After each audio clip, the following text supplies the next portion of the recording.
Maliligo na. Nanay Apple, magsishampoo ha. Diyan, taga ako shampoo. Shampoo. Dito ka na lang po. Ate, dyan, oh. Dyan, dito. Umupo na lang. Nanay Apple, iupo mo na lang siya doon. Ayan. Iyasok mo yung damit dito. Ayan mga kajali. Paliliguan po ni Nanay Apple. Alisin mo to. Kaganda-ganda mo eh.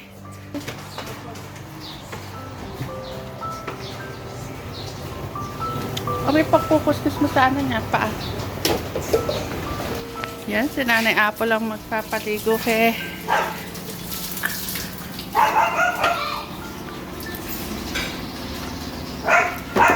Para pag-uwi niya sa inyo, malinis ka.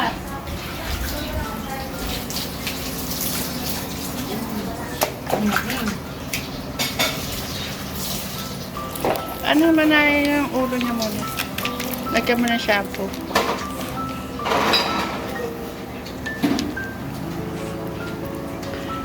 Ate Joanne. Ate Joanne. Si Nanay Apple yan.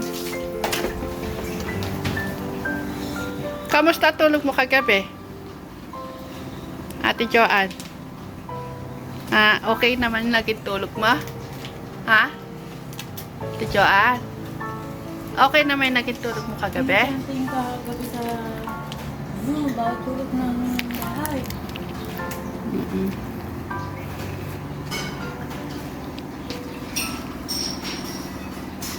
Ayaw mo mababat na sa ulo niya yung ano. Kasi para ma...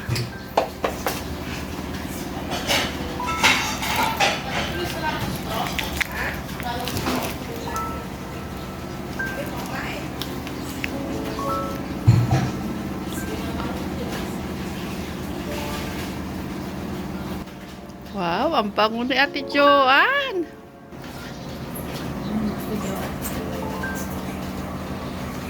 Kili-kili niya Nanay Apple. Ano naman ang brush? Ayan, ibalot mo dyan yung sabon.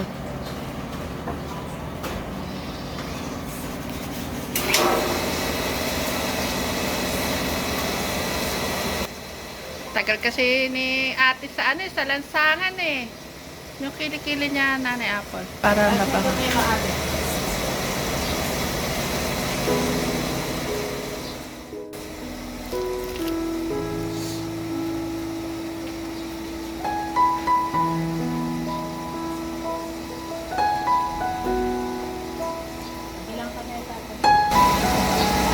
Very good.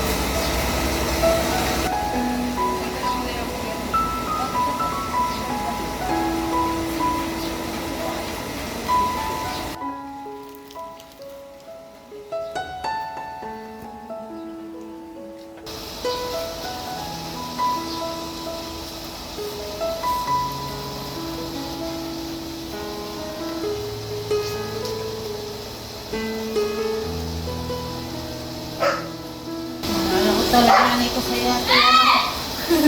Nung pinaliliguan ko nanay ko, ganito rin. Ako rin medyo nagpapaligo.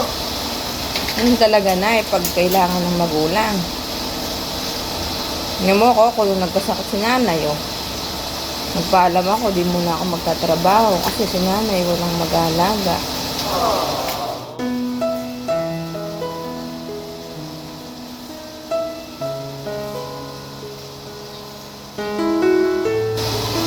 Ni Apple, pumuti yung braso mo. Pumuti nga, puti-puti sa camera.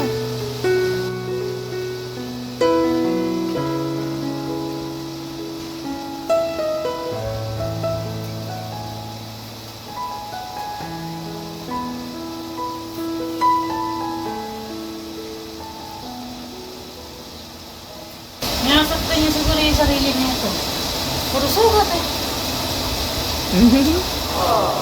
Natutuwa pa si ate, oh. Ate.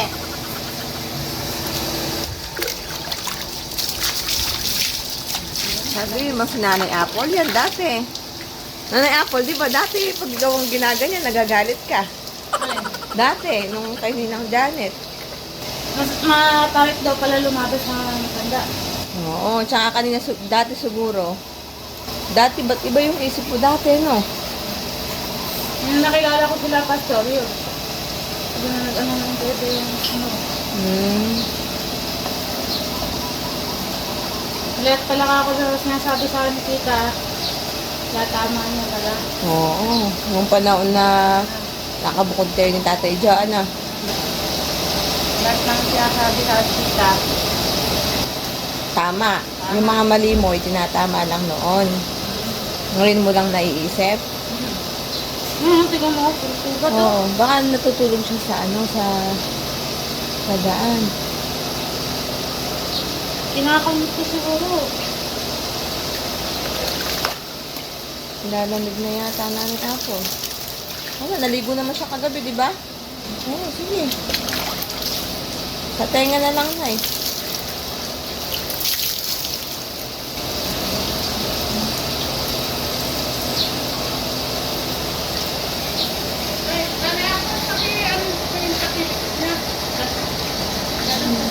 Yung paa niya madumi. Kayo kayo, Nay. Hindi. Ayaw mo lang siya yung paa. Oh, dumi oh. Puro grasa. Ayaw pumula ng sabon. Ate Joanne, ayaw pumula ng sabon na.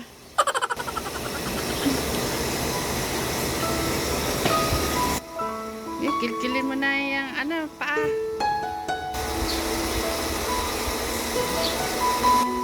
Napipress ko si Ate Joanne.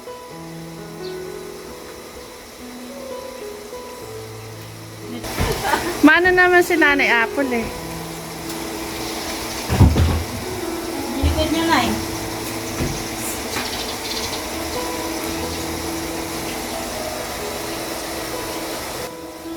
Na-press ko ang Ate Joanne. Ha? Press ko? Joanne. Ito lang hirap mga kadyali. Si Ate Joanne ayaw magsalita. Pero, sasagot siya pag pinasusulat mo.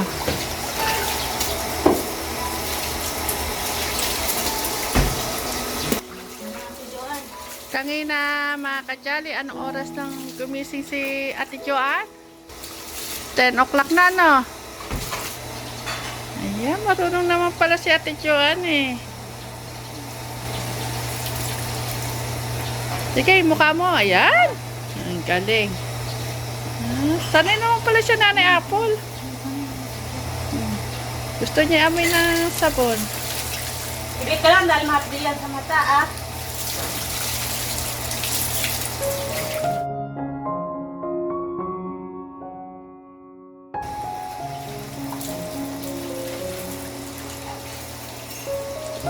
May sasabon pa. Sasabon pa.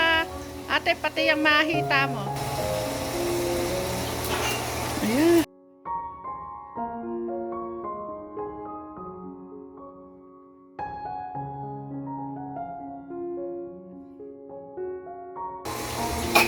Kilik iyo, ano mo, tenga mo, te.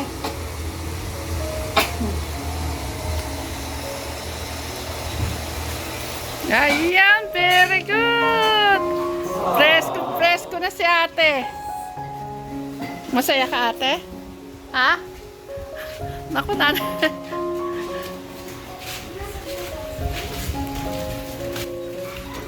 Mapo ka dyan, ate. Gusto mong matulog? Ha?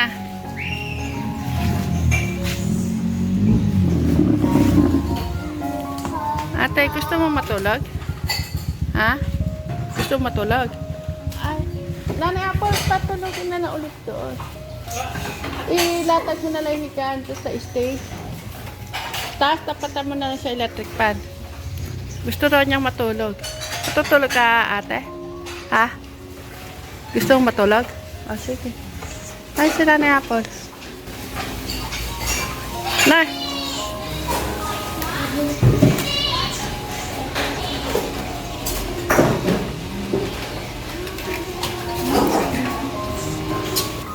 Tara, Nay. Matulog ka doon sa loob. At, andyan si Nanay Apple.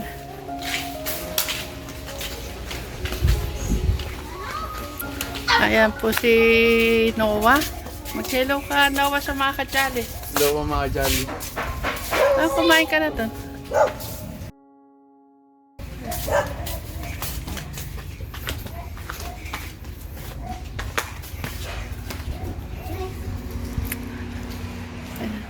Yung una niya. Ito po.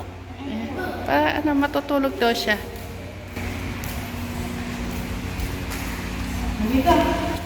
Hindi, doon ang ulo.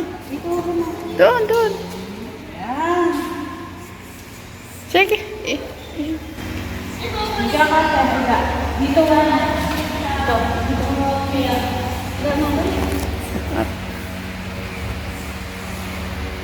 Dito ka na, Ate.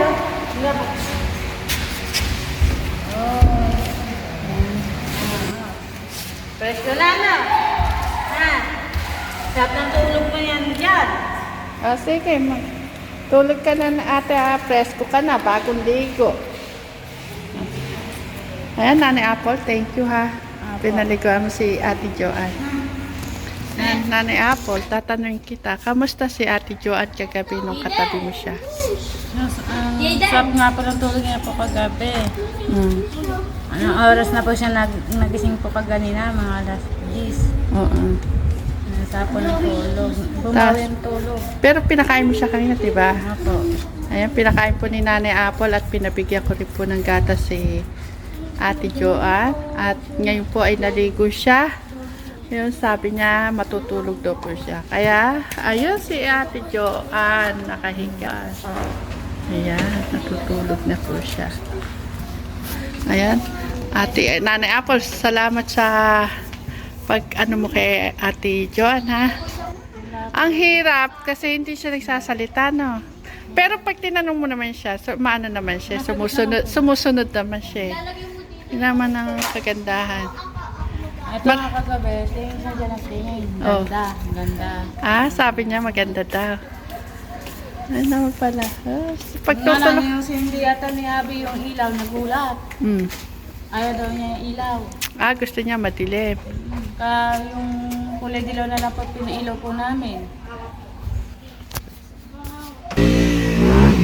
O tapos Nanay Apo, ano yung, ano pa niya? Nakatulog na siya nung pinatay niya ilaw. Ako, pinagmamasdan ko nga kagabi eh. Hindi, nakabukas naman yung kwarto namin eh. Sinisilip ko nga kayo kung ano yung galaw nyo. Anong oras na ako natulog kagabi? Siguro 1 o'clock na. Nakita nga kita, sarap na natulog mo eh. Siguro sa kababantay sa kanya na. Naantok na ako nun eh. Okay. Kasi mga kajali, si Ate Joanne po, sabi po nila Telegram, tumatakas, umaalis-alis. Yun nga po, kanina tumakas po siya. Ang layo na, no? Buti na lang sumama din po sa amin nung makita namin siya. Ano po, nung nakita si Tati Lito, nung sinabi ata ni Tati Lito na, sakay ka na dito, uwi na tayo. Sakay dito. Ah, sa bakay. Hindi naman siya mahirap pasakayin kanina. Hindi siya may pasakayin. Nakakaintindi naman siya pag kinausap, sumusunod naman eh. Kaya ano lang siguro kay ate, ang problema lang ka ate, kulang sa tulog at hindi kaya kulang sa tulog at pagkain lang. Siguro na po. Baka na siya sa gutom. Sa gutom na. Nalipasan mo ng gutom. Tapos kung saan siya. Kanina mga kajali, amusa lang po namin, nagisa ko ng alupati na nilagyan ko ng sardinas. Ang dami po nakain ni Ate Joanne. Nagustuhan yung alupati na may sardinas. Kaya ngayon, mamaya-maya Nanay Apple, pag nagising siya, pakainin ng pantanghalian naman. Kasi yung nagising siya, ng oras na, diba? Kaya, hindi naman. Ayun, tumakas yan. Takot ako. Sabi ko kay Clark, piningot ko si Clark sa tenga. Sabi ko, naku, pag tayo pinagalitan ka ako yung Tatay Ram. Ako papapagalitan Clark, hindi ikaw ako. Takbo! Takbo man siya. Eh kasi, nasa kusina ako, hindi ko man talaga mababantayan kasi mga kajali, kanina po kasi natutulog pa po siya, so hindi po namin na ano. Pero, yung mga bata, nandito naman sa kubo, bakit natakasan sila? Sino nagsabi na nakatakas si ate? Paano mo nakita mo o may nagsabi? Ah, nakatawa si Ate Joan kanina. Sinundan namin nila daddy mo. Alam mo kung sana, lagpas namin dun sa anong lapas Sa ko. church, lagpas na doon. Ay, nakita niyo yung ulo doon. Ayan mga kajalin na nagsusulat po yung aking mga Junakis. Ako po yung mag-ano, parang mag-check. Pagputihin ha. Nag-sleeping.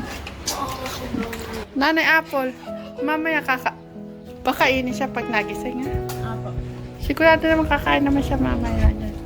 Kasi marami naman siya kasi nakain ng pang-almusal. Apo. Sige Nanay Apple, maraming salamat ulit.